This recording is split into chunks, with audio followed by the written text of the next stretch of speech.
고백합시다. 침노하는 신앙의 유산을 물려주라. 침노하는 신앙의 유산을 물려주라. 아멘. 침노하는 신앙의 유산을 물려주라. 자, 오늘 본문은 이제 이삭이 은혜 가운데 죽음을 맞이하였고, 이제 37장부터는 그야말로 야곱의 자손 가운데 요셉에 대한 스토리가 전개가 되는데요.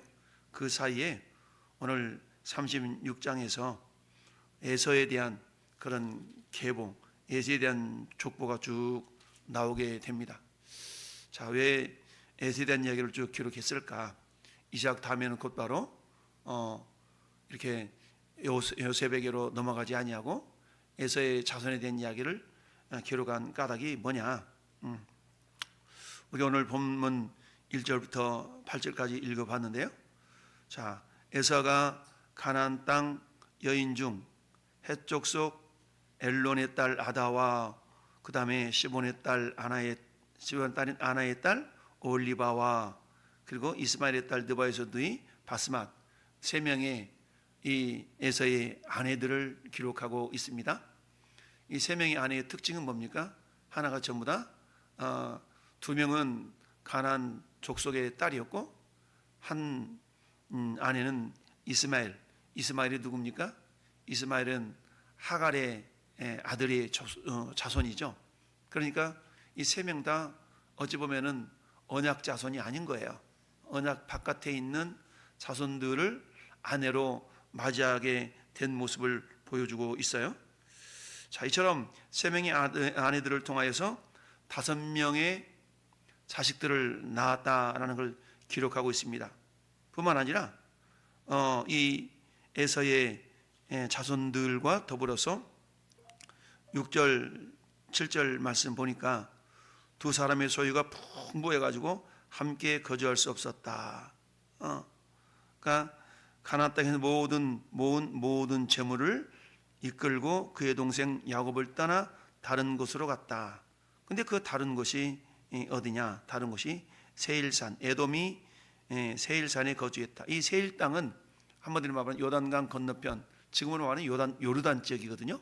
그러니까 요르단은 요단강을 기준으로 하면 동편 지역인 거고, 가나안 땅은 요단강을 기준으로 한다면 서편 지역인 거고, 전혀 다른 지역이죠. 그러니까 하나님의 언약의 핵심은 어디에서 성취돼요? 가나안 땅에서 성취가 되죠. 근데 지금 에서가 선택한 지역은 어떤 지역이에요? 언약의 땅으로부터 멀어지는 지역을 선택하게 되었죠. 이 모습을 보면서 우리가 무슨 생각을 합니까?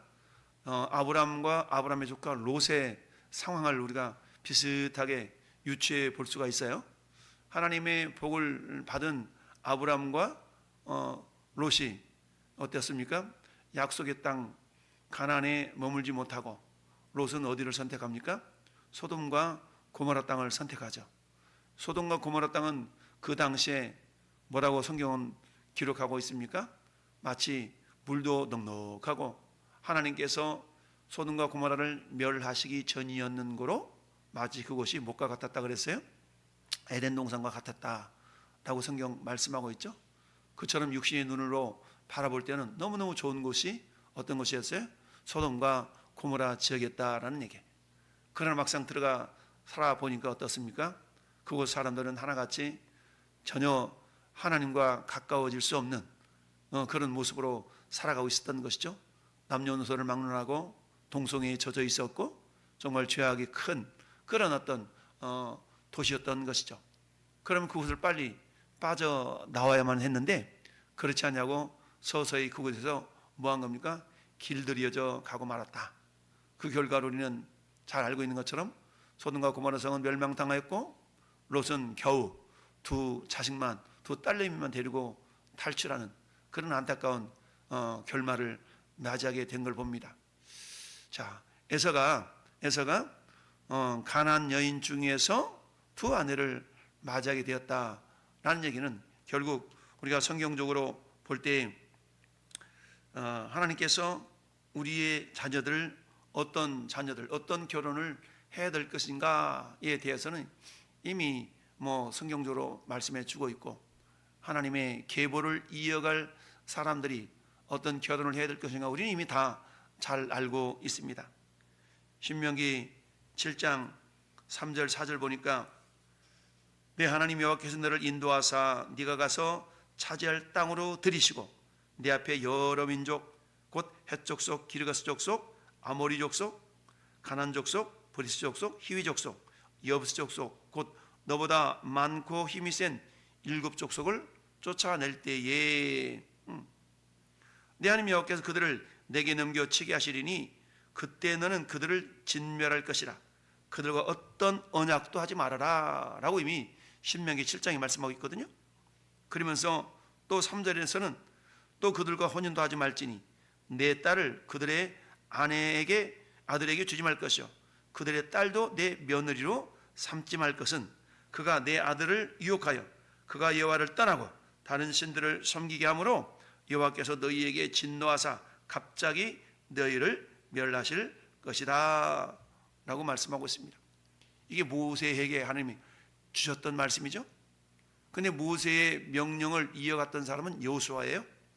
여호수아는 가나안 땅을 정복하고 가나안 땅을 분배하는 역할을 감당했던 사람이죠. 이 여호수아가 자기 사명을 다하고 여호수아 23장에서 또 동일한 이야기를 합니다. 너희가 만일 돌아서서 너희 중에 남아있는 이 민족은 가나안 족속들을 말하는 거예요. 가까이하여 더불어 결혼하며 서로 왕래하면 확실히 알아라. 너희 하나님 여호와께서 이 민족들을 너희 복전에서 다시는 쫓아내지 아니하시리니 그들이 너희에게 올무가 되며 덫이 되며 너희 옆구리에 채찍이 되며 너희 눈에 가시가 되어서 너희가 마침내 너희 하나님 여호와께서 너희에게 주신 이 아름다운 땅에서 멸하리라 라고 말씀하고 있습니다. 이처럼 하나님은 언약의 땅에서 언약 백성들과 혼인할 것을 말씀해 주고 있습니다. 오늘 말씀의 제목 침노하는 신앙의 유산을 물려주라 라고 말씀했어요. 침노하는 이 신앙의 유산을 물려주라. 이처럼 에서는 눈에 보기에 좋은 대로 자기 아내를 맞이하였던 것이죠. 눈에 보기에 좋은 대로 자기 아내를 맞이했어요. 자, 그래서 이 세상 사람들이 선택하는 선택의 기준에 맞게 어찌 보면 에서는 배우자를 선택했다라고 말할 수가 있죠. 이와 반면에 어땠어요? 야곱의 삶은 어떻습니까? 우리 눈에 볼 때는 비록 좀 고집스럽고 자기 멋대로 살아가는 그런 삶이었던 것 같지만 결국 그가 잘한 일이 있다면 어때요? 결국 부모의 말에 순종해서 그 배우자를 어때요? 혈통 있는 약속에 혈통 있는 그런 자기 친족으로부터 아내를 얻었다라는 사실이죠. 이게 뭐니 해도 잘한 것이다 라는 얘기입니다. 결국 어떻습니까? 아무리 우리가 번성하게 산다 할지라도 세상적으로 잘 산다 할지라도 결혼해놓고 보니까 신앙생활을 안 해. 그리고 어때요? 결혼시켜놓고 보니까 잘 살기는 잘 살아. 그 잘 사는 것 때문에 주일이면 여행 다녀 놀러 다녀 그러느라고 신앙생활을 못해. 이러면 어때요? 결과적으로는 겉으로 볼 때는 세상적으로 성공한 것 같고 세상적으로는 잘 사는 것 같지만 하나님의 눈에 볼 때는 어때요? 에서의 삶과 크게 다를 바가 없는 것이죠. 이것은 결국 뭡니까? 서서히 언약의 땅, 약속의 땅으로부터 멀어져가는 그런 삶을 살아가고 있다라고 볼 수가 있는 겁니다. 여러분, 롯이 차츰차츰 약속의 땅에서 멀어져서 소돔과 고모라 땅으로 옮겨갔던 것처럼 지금 에서는 어때요? 어찌하든 자기 재산이 불어날 수 있도록 하나님이 복을 주셨어요. 복을 주셔서 번성하게 되었어요. 그럼 어찌하든 어때? 지지고 볶든 약속의 땅에서 머물러 써야 되는데 그러지 않냐고 차츰 어디로 갔어요? 8절 말씀 보니까 이에 에서 곧 에돔이 세일산에 거주하니라. 이 세일이라는 말은 아주 수목으로 덮여있다 이런 모습이거든요. 이것은 소돔과 고모라 땅을 하나님이 멸하시기 직전에 소돔과 고모라 땅을 성경은 에덴 동산과 같았다라고 표현한 것 같이 에서가 선택한 것은 육신의 눈에 보기에 만족스러운 곳을 선택하여 갔다라고 볼 수가 있습니다. 비록 3명의 아내를 얻었어요. 이제 2명의 아내를 얻었는데 그 2명의 아내들이 어때요? 자기 부모에게 잘하지 못하고 내가 이방인들을 아내로 맞이했으니까 이들이 그런가 보다라고 생각하고 깨달았어요. 깨달았음에도 불구하고 어떻게 해요? 또다시 아내를 맞이했는데 언약 안에 있는 그런 자손이 아니라 여전히 이스마엘 자손도 언약 밖에 있는 자손이잖아요. 언약 밖에 있는 자손을 에서 아내를 취한 것을 보게 됩니다. 창세기 26장 34절에 에서가 40세에 헷 족속 부엘의 딸 유딧과 헷 족속 엘론의 딸 바스맛을 아내로 맞이하였더니 그들이 이삭과 리브가의 마음에 근심이 되었다 라고 말하고 있어요. 뿐만 아니라 에서는 어떤 삶을 살았어요? 장자의 명분을 소중하게 여기지 못하는 그런 삶을 살았던 것이죠. 자, 그러면서 이런 모습을 바라봤는데 자기 아내들이 부모님에게 기쁘게 하지 못한 것, 28장이 이렇게 말씀하고 있어요. 야곱이 부모의 명령을 따라 밧단 아람으로 갔으며, 야곱은 부모의 명령을 따라서 자기 아내를 얻으려고 밧단 아람으로 간 거고, 에서는 또 본즉 가나안 사람의 딸들이 그의 아버지 이삭을 기쁘게 하지 못하는지라. 왜 그러지? 가나안 땅 자식들 때문에 그런가? 라고 해서 이에 에서가 이스마엘에게 가서 그 본처들 외에 아브라함의 아들 이스마엘의 딸이요 느바요의 누이인 마할랏을 아내로 맞이했더라. 그러니까 자기 딴에는 제대로 된 결혼을 해본다고 했지만 역시 언약 밖에 있는 그런 사람이었다는 얘기입니다. 여러분, 우리 부모님들의 가장 큰 고민거리, 기도 제목들은 뭡니까? 우리 자식들이 어떻게든 잘 되기를 원하고, 어떤 믿음이 있는 배우자를 선택하기를 원하고, 믿음이 있는 아내가 됐든, 믿음이 있는 며느리가 됐든, 믿음이 있는 사위가 됐든, 그 믿음의 가문을 이루어 가기를 원하는 것이 우리 부모님들의 한결같은 신앙의 모습 아니겠어요? 물론 깨어있는 신앙인인 경우에 그렇겠죠. 그러나 우리가 깨어있지 않다면 어때요? 누가 됐든 잘 먹고 잘 사는 그런 가정만 이루면 됐지 라는 의식이 우리 가운데 있지 않는가 라는 것을 우리가 생각하게 됩니다.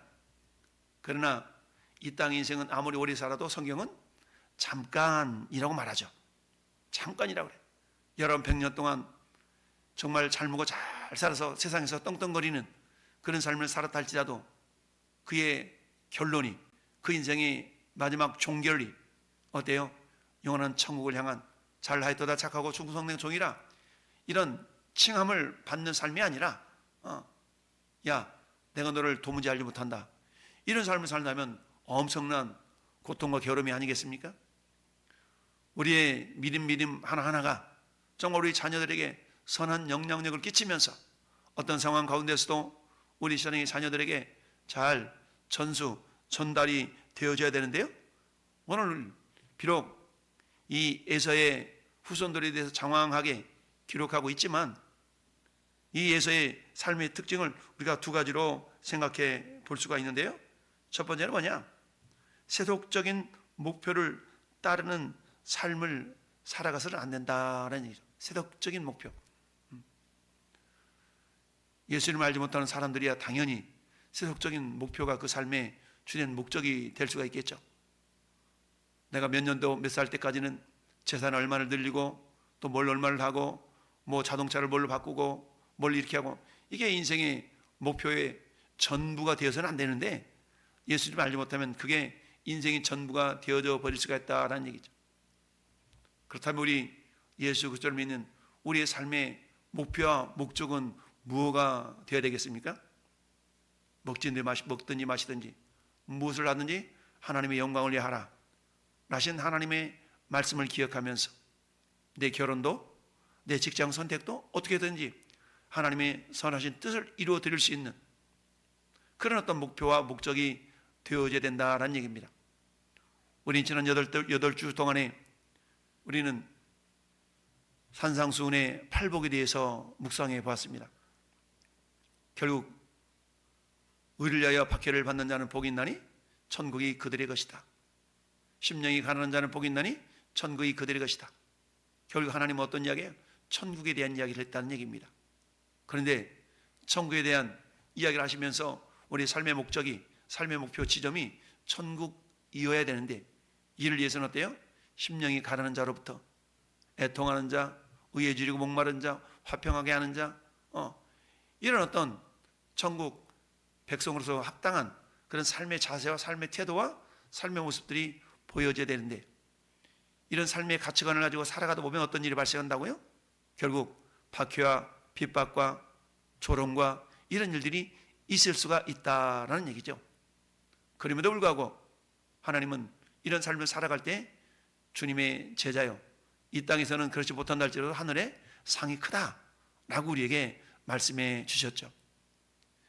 에서는 세속적인 삶의 가치관에 따라서 아내를 선택했고 삶을 살아갔다라고 볼 수가 있습니다. 그러나 성경은 우리는 하늘에 속한 자다, 하늘의 시민권을 가진 자다, 위의 것을 찾으라 라고 말씀하고 있습니다. 두 번째, 이 에서의 삶의 모습을 본다 그러면 은혜의 땅에서, 은혜의 지대에서, 은혜의 땅에서 멀어진 삶이었다라는 얘기입니다. 가나안 땅에서 지지고 볶고 어찌하든지 언약의 땅을 지키고 머무르는 것이 아니라 어때요? 서서히 언약의 땅에서 멀어져 갔다. 마치 롯이 아브라함과 동감이 너무 이렇게 어렵다 보니까 결국 소돔과 고모라 땅으로 차츰차츰 떠밀려 갔던 것처럼 은혜의 땅, 은혜의 지대에서 멀어져 가는 그런 삶을 선택했다라는 얘기인데, 그건 어떻습니까?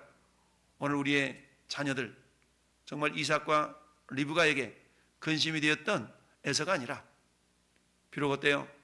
좀 에서보다 용맹스럽지도 못하고 연약한 듯한, 그리고 때로는 사기꾼과 같은 그런 어떤 잔꾀를 부렸던 야곱이었지만, 그는 결국 부모님 말씀에 순종하였고 그리고 언약 안에 머무는 그런 사람이 되었다라는 사실이죠. 결과적으로 성경은 야곱의 인생을 복 있는 인생이요, 에서의 인생을 세상적으로는 복을 받았지만 궁극적으로는 복을 받지 못하는, 하나님의 위협을 이어가지 못하는 그런 연약한 삶을 살았다라고 성경은 말씀하고 있습니다. 오늘 말씀의 제목, 침노하는 신앙의 유산을 물려주라. 여러분, 마태복음 11장 12절에 천국은 침노를 당하니 침노한 자는 빼앗느니라 라는 말씀을 하고 있습니다. 그 시대적인 배경이 뭐였냐면, 우리 예수님이 그런 말씀하시잖아요. 이 시대를 내가 무엇으로 비유할꼬? 울어도 애곡하여도 울지 아니하고 북을 쳐도 장구를 쳐도 춤추지 않는 시대라고 주님이 말씀한 것을 봅니다. 자, 이처럼 그 시대의 문화 자체는 어떤 문화였습니까? 뭔가 좀 이렇게 놀이를 해도 피리를 부르면 막 춤을 춰야 되는 것이, 뭐가 이렇게 맞장구가 맞아야 되는데 맞장구를 치지 않았어요. 슬피 울어도 가슴을 치지 않아. 한마디로 말하면 영적인 무감각한 시대를 향하여서 주님이 날린 경고거든요. 침노해야 되는데, 침노라는 것은 뭡니까? 뭔가 사모하고 열정을 품고 이런 것이 없었다는 얘기입니다. 따라서 천국이라는 것은 사모하는 자의 것이고 열정을 품는 자의 것이지, 그저 미지근하게 믿어도 그만 안 믿어도 그만 이런 삶의 자세를 가지고서는 그 천국의 삶을 누릴 수가 없다는 얘기죠. 우리의 삶의 목표가 지상적이고 이 땅의 세상적인 것이 전부라면 우리는 언약 안에 있다고 말을 하면서도 서서히 언약의 땅에서 멀어져가는 그런 이방인이고 영적인 이방인이 되어져 버릴 수가 있다. 오늘 말씀의 제목처럼 우리가 침노하는 신앙의 유산을 물려주라. 여러분, 이처럼 이삭은 두 아들 에서와 야곱이 있었지만, 에서는 장자였다 할지라도 결국 장자권 자체가 야곱에게로 넘어가 버렸고, 야곱은 그나마 부모님 말씀에 순종하여서 자기 아내를 약속의 딸, 약속의 자녀로 아내를 맞이하였고 믿음의 가문을 이루었던 걸 봅니다. 우리 부모님들의 정말 기도 제목, 자녀들을 위한 기도 아니겠습니까? 그러기 위해서는 어때요? 내가 먼저 신앙 안에서 견고히 서지 않으면 신앙을 온전히 물려줄 수가 없죠. 그저 이 땅 사는데 잘 먹고 잘 살면 됐지 뭐 라는 그런 생각을 가지고 있어서는 결코 침노하는 신앙이 될 수도 없거니와, 피리를 부려도 춤추지 않고 애곡하여도 가슴을 치지 않는 그런 영적인 무감각한 시대, 그런 시대가 되어져 버리고 말한다. 여러분, 매일같이 나가 전도할 때마다 느껴지는 느낌이 뭐예요?